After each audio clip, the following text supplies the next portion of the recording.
जी आपको बता दें कि ट्रंप का ये ऐलान आया है कि ईरान अब युद्ध को विराम करेगा। ठीक है, मतलब ट्रंप का ये कहना है कि ईरान अब ये चाहता है कि अब अमेरिका और इजराइल से ईरान जो है वो युद्ध नहीं लड़ेगा। कुछ इस प्रकार की जो बयाने हैं वो यहाँ पर दिया गया इनके द्वारा, ठीक है, ट्रंप के द्वारा। लेकिन इसके बाद ईरान क्या कहता है आइए जानते हैं। तो जी आपको बता दें कि ट्रंप के युद्ध विराम के दावे पर ईरान की प्रतिक्रिया कहा कम से कम 6 महीने युद्ध के लिए तैयार हैं। ठीक है, मध्य पूर्व में जारी तनाव के बीच ईरान ने अपने रुख को और सख्त कर दिया है। एक तरफ जहां ईरान जो है वो अमेरिका को भी टारगेट पर ले चुका है, लेकिन अमेरिका ये चाहता है कि अब ईरान जो है वो युद्ध को रोक दे। ठीक है, और आपको बता दें कि ईरान के विदेश मंत्री अब्बास अरघाची ने बुधवार को स्पष्ट कहा है कि उनका देश लंबे समय तक संघर्ष के लिए तैयार है और अपनी रक्षा के लिए हर संभव और कदम उठाएगा। उन्होंने संकेत दिया कि यह टकराव जो है वो 6 महीने तक भी खींचा जा सकता है और ईरान किसी भी दबाव में झुकने वाला नहीं है।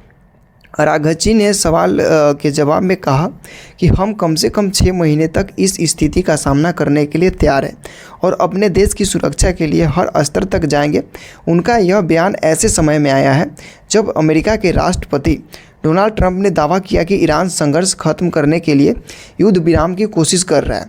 युद्ध विराम पर क्या बोले ट्रंप ने कहा कि ईरान ने अमेरिका के संपर्क पर युद्ध विराम की इच्छा जताए हैं, लेकिन इस पर विचार तभी किया जाएगा जब हॉर्मुज जलडमरू मध्य पूरी तरह से खुला और सुरक्षित होगा। उन्होंने चेतावनी भरे अंदाज में कहा कि जब तक यह शर्त पूरी नहीं होती है तब तक अमेरिका अपनी सैन्य कार्रवाई जारी रखेगा। हालांकि ट्रंप ने यह नहीं बताया कि ईरान की ओर से यह प्रतिक्रिया किसी अधिकारी ने रखा है। उन्होंने अपने बयान में एक नए शासन के राष्ट्रपति का जिक्र किया, लेकिन इस बारे में कोई विस्तृत जानकारी नहीं दी।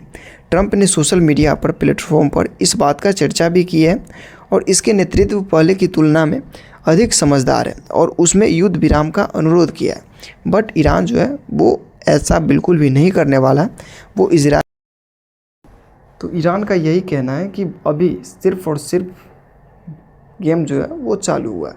अभी ईरान जो है वो अगले 6 महीने तक इस लड़ाई में क्या है तो वो रुके रहेगा और डट करके लड़ेगा। मतलब अभी सिर्फ और सिर्फ 1 महीने हुए हैं। अभी 5 से 6 महीने और ईरान जो है वो इजराइल का सामना कर सकता है बिल्कुल आसान तरीके से, अमेरिका का सामना कर सकता है बिल्कुल आसान तरीके से। तो क्या अब ये जो जंग है वो आगे तक चलेगी या फिर स्टॉप हो जाएगी? ठीक है, तो मेरे ख्याल से कहीं ना कहीं अब ये जो जंग है वो यहाँ पर जारी रहेगी। ठीक है, ऐसे अब आप लोगों को क्या लग रहा है ज़रूर बताइएगा।